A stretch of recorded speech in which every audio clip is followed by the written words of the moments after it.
to finally meet you. I've been watching so many of your videos, and honestly, your course I've been thinking about for a very long time.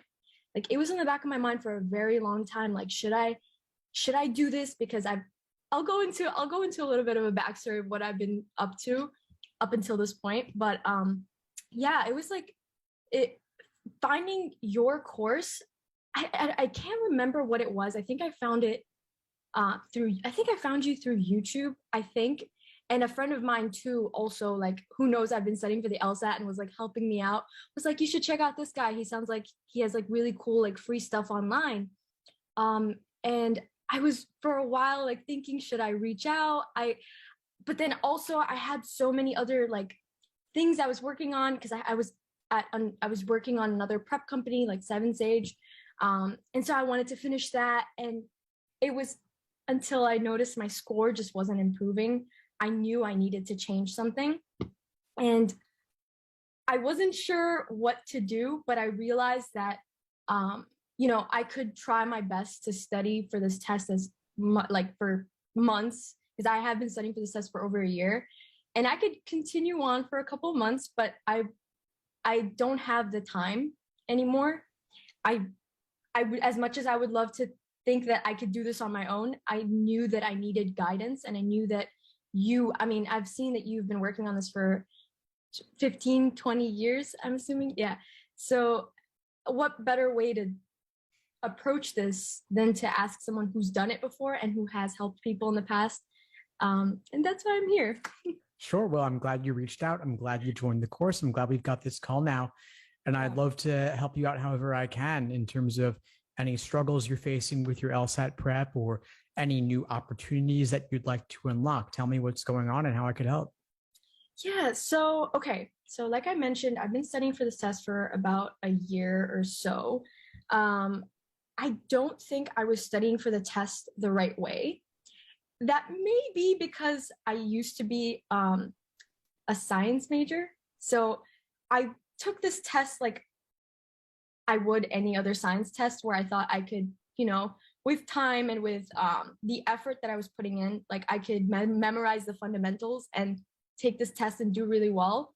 But this isn't that kind of test at all. And I think I have a really good fundamental. That's because every time I tried a new prep course, I focused heavily on how to tackle each question. So for example, LR, I have a really good fundamental. I know exactly what my task is. I know how to answer the question, but it's really about the timing. My timing is not there. I know that. And I wasn't really doing the Socratic review method at all. So I would just look at how other people explain that specific question that I had a difficulty with, and I would understand it. But the second I would try that question again, I would get it wrong. And so I realized it had to come from me thinking critically again and really thinking why I'm doing this right, or why did I get this question right, or why did I get it wrong, and what made the right answer not appealing, what made the wrong answer appealing. So I went through that, and I actually did a month of your course, and that helped me a lot. It really, really did. Like, I started like a wrong answer journal, and I started really questioning why I was picking those answer choices. And it really made me think I started noticing a little bit of the patterns in the LR questions, at least. And that helped me a lot. But my thing is reading comprehension. I haven't figured that out. And that's my biggest weakness right now, reading comprehension. I'm not really sure what I should be doing. I know that I have to admit that I haven't been working at it as much as I've been working at the other two sections. And so I was hoping maybe you could help me, or maybe give me some confidence, because I know how it is when you hear people online saying things like reading comprehension is the hardest to improve on. And, there might not be a chance you make it if you can't read fast enough. And I'm not going to listen to any of that. I want to improve on it. And I think there's a way to figure it out. I just haven't figured it out yet.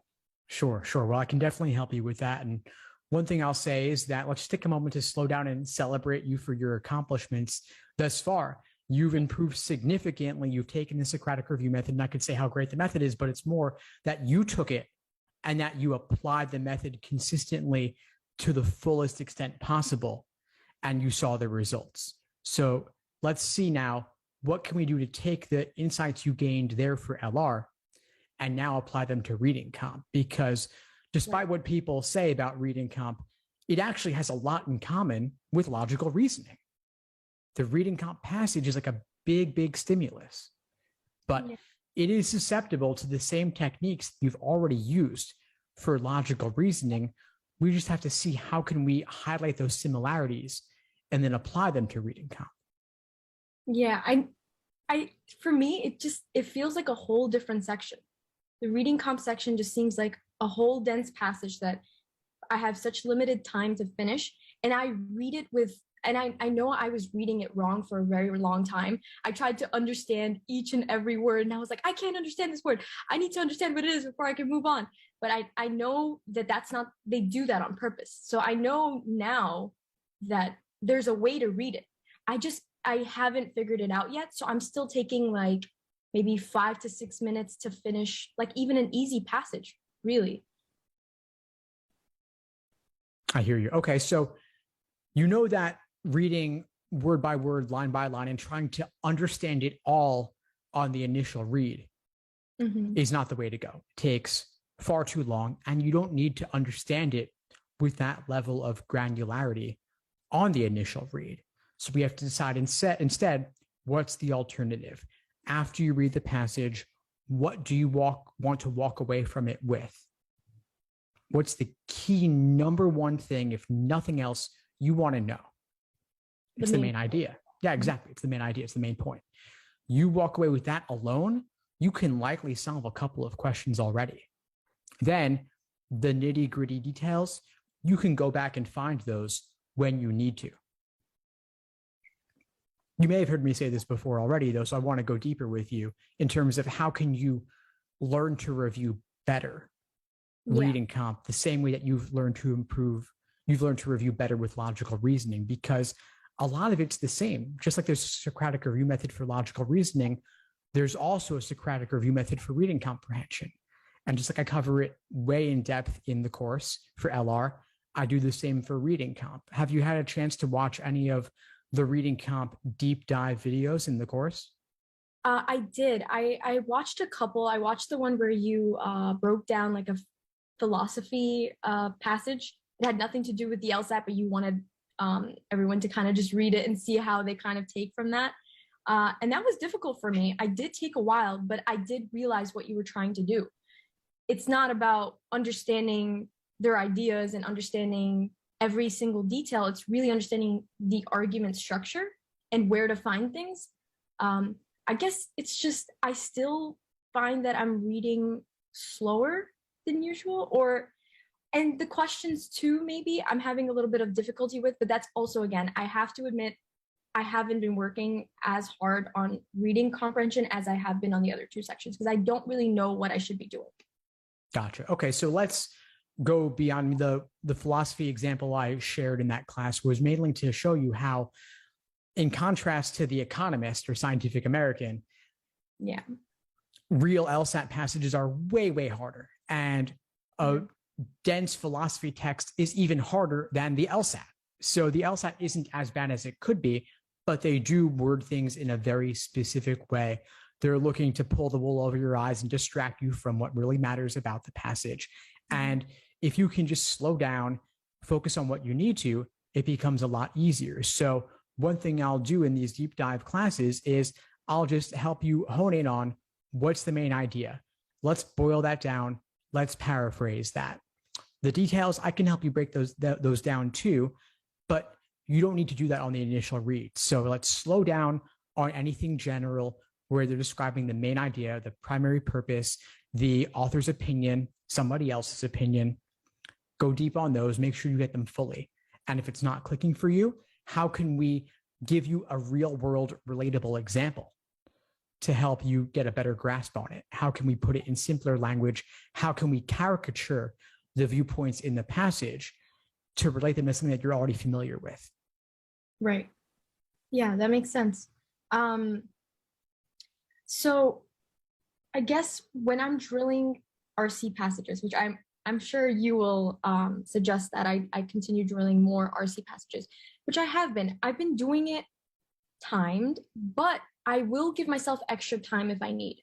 So I know because it's a harder section for me, and I don't want to discourage myself if I don't get the questions right with the time being like a factor, right? So I'll increase the time if I need, and that's fine. But the way I'm reviewing it currently is so after I'm done with the questions, I'll blind review it. I won't check my answers, and I'll kind of take each paragraph and do a summary of it. I'll do like a low resolution summary of each paragraph, and then I'll find the main point. Like I'll try to find the author's tone and the organization.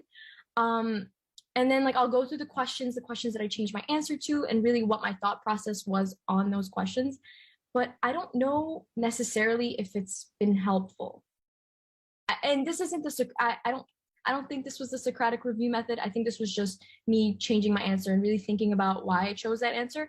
But I never went back when I found my answer to be wrong and why I chose that answer, because I always thought reading comprehension was, you're comprehending the passage. So if you can't answer the question, maybe you didn't comprehend the passage. But I know that's not necessarily the case now, because they'll try to trick you with some questions. But I guess I was wondering, like, what do you think I should be doing? Should I just be focusing on like the easier passages without time and really like just analyzing each paragraph and then trying out the questions? Or do you think I should just go into the drills and then do the thing I've been doing, but maybe put in the Socratic review method as well?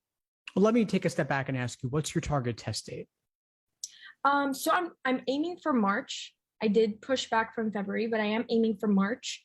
And I'm willing to push it back to April if need be, because I am focused on getting my goal score at the end of the day. So, and I know now that since I'm applying for the next cycle anyway, it's more than likely if I have to push it a month or two, it should be fine, because I'm still applying for the next cycle anyway. Okay, that's great to hear. So you've got some time. So if you were taking it in February, I would have said we need to get to time section sooner, but you've got time to slow down and do this the ideal way, which is awesome. So I do think that focusing on accuracy for now over timing is a good way to go, since this is an area that you want to go deeper on. So yes, I would give yourself the time that you need to complete a given set of passage plus questions to solve it all the way to the end. The review elements that you described are all worth doing. There's more I would add on to that and other ways I would look at it, but what you're doing there is good. But as you said, analyzing the questions isn't enough if something might have been lacking in the understanding of the passage. A lot of times people will miss a whole set of questions associated with a given passage because that was a hard passage and you didn't fully grasp the topic or the main idea to begin with. And so we need to start there. And that's why in these deep dive classes, I might spend an entire class breaking down the passage in simpler language, not even covering the questions, but just rewriting the entire thing, looking at the simple structure, and then layering on top of that a more complex structure, kind of like the low res, high res you were talking about.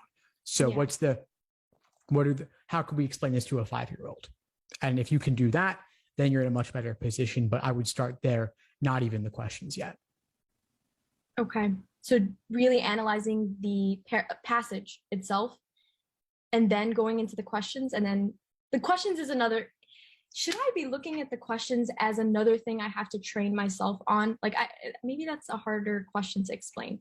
But I know there's the comprehending the passage, and then there's the questions. There's specific kind of questions.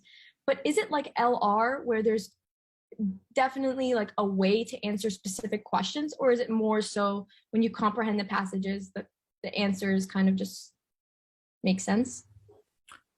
The question stem type isn't as much of a focus in reading comprehension because the questions they ask you are likely a little bit more straightforward than what you see in LR. Like for LR, it's important to get a grasp on what is necessary assumption versus sufficient assumption because hardly anybody's ever seen that before, right? That's something totally new. But what's the main idea is a pretty straightforward question. There are a couple of questions in reading comp, the toughest ones that are analogous to logical reasoning, Mhm. but those are a lot less common. I would say you have for reading comp, you have the global main idea style questions.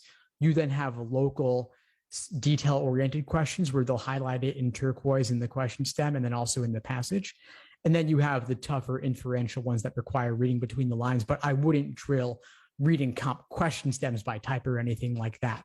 I would, and when you talk about should I drill reading comp in general, I don't think that you need to necessarily maximize the number of passages that you cover. I do want you to cover a lot of them, but I want you to focus on what are the passages that give you trouble and review those in depth, both with a passage centric approach first and then question centric after you make sure that you fully got the passage down. Yeah, that was really helpful. Thank you so much. Yeah, I'll continue doing that. And I think I will focus more on the passages as I move forward. And then so 2 more questions on RC, because I really want to get this covered. I want to do better on RC, and I know that's my biggest weakness. But I wanted to know, for someone like me, do you think it would be, would you recommend that I do outside reading as well? Or is that not as helpful for someone with a timeline like mine? I would stick with LSAT passages. You've got about 2 months remaining, and there's about 400 passages with 100 exams. So I don't think you're going to need to go beyond that. I would just make sure that you cover as many of the more recent passages as possible. That'll be more than enough. Okay, thank you. And then I was wondering about the comparative passages. Is there a different way? Would you do it would you be doing anything different for the comparative passages as you would be doing for the other ones? Because I know there's the 2 passages that you kind of have to understand. You have to understand if they're what they agree on, what they disagree on, and what the central idea is for both. I kind of do it where I read passage A and then I answer the questions related to passage A as best as I can. So even if it doesn't talk about passage A, but it'll talk about both, I'll eliminate the answer choices that I know weren't talked about in passage A. And then I'll go to passage B and then see what I have left. And that's been good. But again, I'm not finishing the whole reading comp section, so I don't know if that's the best way to do it.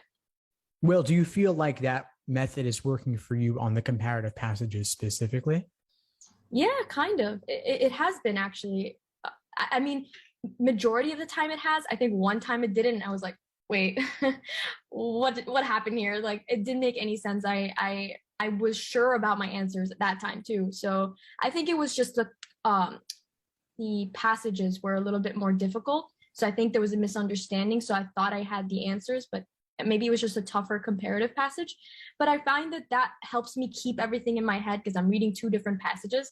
So doing that where I answer passage A questions first has helped me. But I was wondering if that's a good way to do it, or yeah, that's a reasonable approach. Yeah. Okay. Because I know there's no right way of doing anything. I mean, everyone has their own way of doing it, but I was wondering if that was not the right way. Maybe there would be like questions that would, trip me up because they know that some students would be doing that. I don't know. No, I think that's a perfectly fine approach. It works for a number of people. It sounds like the time it didn't work was just because it was a hard set of passages. So I think that I would probably focus more on the longer passages where the complexity tends to become a bit greater and nail those down, since that's 3/4 of what you're going to see. Yeah. Okay. Yeah. Well, thank you. I'll work on RC. We'll see how that goes. And like I was mentioning, so now let's talk about LR. LR is much better. So I think I would get lucky before. And then now I see my reasoning. I know why I'm getting them wrong. But there are times I will get like easier questions wrong. And so those I'll really think about why I got them wrong. But I have noticed, so the first 10 or 12 questions, I'll go by them and it's been really good so far. It's always the after 12 questions that I'm not really sure about. And those are the ones that I noticed get a little bit harder. So I was wondering, I know I'm doing the Socratic review method now for each of those questions, but is there anything else that I should be doing besides that would ensure that I'm doing it the right way. I mean, again, I know there's no right way of doing things, but I guess my question for you is, besides the Socratic review method, should I be doing anything else for those harder questions? I would look into drilling any question types that you find difficult in particular. The review method is the number one thing that you can do, and I would continue watching the logical reasoning workshops in the course to see me apply it in different contexts. But aside from that, I would just look into, is there a certain question type that gives you trouble, and work on that on the side and watch the classes related to that too. Does anything come to mind in terms of a certain question type or a certain method of reasoning? No, actually, it's like it's always different questions sometimes. Like I think like if there's 4 flaw questions, I'll get 3 right, 1 wrong. So it's like it's not very it's not very consistent. But I guess maybe weakening questions at times will give me some trouble. Strengthening questions. I have noticed that I've been getting a lot better at the necessary assumption questions after going through your foundational course. I started looking at them as a must be true assumption questions. And I never looked at it like that before. And I've done many different, I'm not joking when I say this, I've done so many different courses. And each one, I think, I started getting overwhelmed with the different ways to do them. And I wasn't doing it my way until I saw your foundational thing. And I noticed that my thinking about necessary assumption questions started becoming a lot more intuitive almost. I started knowing when questions were strengthening but not necessary. When before I remember reading about necessary assumption questions, the first time I ever read about it. And they were like, the answer choices, they would say like, this was the wrong answer because it strengthens, but it's not necessary. And to me, I'm like, what do you mean it strengthens, but it's not necessary? It didn't make any sense to me, but now it's clicking and I understand necessary assumption questions. But I also have, I'm very, okay, I'll give myself credit. I'm pretty good at conditionals. Like I'm very good at like writing things out, but that also could be a bad thing because I noticed that I focus on it too much at times. I know some people are like, oh, I can't write it out. I can write it out, but it takes me a really long time. I noticed like for must be true questions, for example. So do you have any tips for that? Do you think I should work on getting faster at that? Or do you think I need to change my way of thinking a little bit so I don't have to depend on that too much? Great question. So it sounds like in terms of question types in general, there may not be any one question type that deserves a lot of extra focus. Sometimes you're just getting hard questions wrong because they're hard. And that's where more review and more practice and more exposure comes in. But regarding your question about diagramming, one thing I'll say is that students tend to overuse diagramming as a technique for LR. There are very, very few question types where diagramming is actually useful. Hey, you're not the only one. So many students, because when it works, it's magic. It just unlocks the answer. You see it in many cases for sufficient assumption questions. Some must be trues, some parallels, but you've got to apply it only when it actually is applicable, only when it can actually be useful. Sometimes you have that diagramming as a technique, and then when you have a hammer, everything looks like a nail. So we have to see what are the situations in which diagramming is useful and in which cases will it not be useful. I find that it's most useful when you have lots of conditional statements written in a very tight way, like a math problem, like a logic games problem, the way that a computer would talk, not the way a person would talk, where you can easily imagine subbing in different variables for what they're saying. That's when it's helpful. Otherwise, you're more likely looking at informal logic where you've got to relate to it in a real world way, like you were actually having a conversation with somebody. Makes sense. Yeah, that's a really good explanation. I do notice there are questions that are a bit logic heavy where you would kind of need to write it down. There are some that aren't. And for someone who uses conditionals a lot, I tend to fall back on that because I'm like, I know how to do it. Maybe I can do it fast. And that would take up a lot of my time from the exam that I could be using on other questions that need more time. But Okay, so my question, I thought of this question on the fly.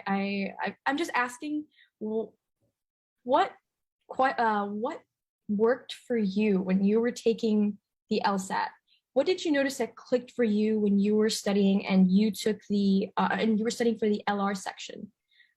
Was there like something that I'm sure it wasn't just one thing, but what did you notice or what worked for you that you noticed improvements in your score, but understanding of that section? Yeah, sure. So the first thing I'll say is learning to take fewer exams, do fewer problems, and review in more depth. There's this addiction to doing questions and getting that feedback and seeing, did I go up? Did I go down? What went well? What didn't go well? But the why is more important. So rather than taking exam after exam 3 times a week or every day, sometimes just even doing one exam a week and then spending the remainder of that week reviewing that exam in depth from every angle. And I took the LSAT back when there were 2 scored logical reasoning sections. So I was always doing those 2 LRs. And I thought to myself back then, well, I should focus on LR because any gains I make get doubled because it's half the exam. So you're asking about LR, so this fits. I noticed the trends in the mistakes I was making, but also the trends in the stimulus. The kinds of methods of reasoning that they use show up again and again and again. You see it especially with things like correlation causation flaws and that kind of reasoning, the ways they problematize it. And so if you have a really solid understanding of the methods of reasoning that show up most consistently, you're in a much better position because you're not interpreting it for the first time on test day. It's like if you've seen the plot of a movie before, you then see the sequel or the remake, you're already exposed to the plot line from before. You're definitely going to understand it the next time. It may not be as enjoyable or as novel the second time, but you already, at least, you're not going to misunderstand what's going on. Yeah. And that's why Hollywood likes this, because they've got the built-in audience. And so if you are already built to understand a method of reasoning because you've seen it 10 times, 20 times, you're seeing it for the 100th time on test day, there's no way you're getting that wrong. And there are lots and lots of methods of reasoning out there. There's seemingly infinite because arguments are complex. There's a lot of arguments out there. But the more you can expose yourself to them and the more questions you do where you're going to see less and less frequent methods of reasoning, you're building up your library of knowledge so that eventually, imagine if you did every exam ever released or the most recent 50, you would be in a great position on test day because you would have seen pretty much anything likely to come up. Some arguments come up every single exam. Some come up 3 times an exam. Some come up once every 5 exams. But if you've done 5 exams, you've probably seen it at least once. If you've done 10 exams, you might have seen it twice. So the idea is just the exposure can really help. And when I got to the point where I've seen every argument imaginable, I'm at least primed to get it right. I'm not guaranteed, but I'm in a pretty good position where I'm likely going to get it right.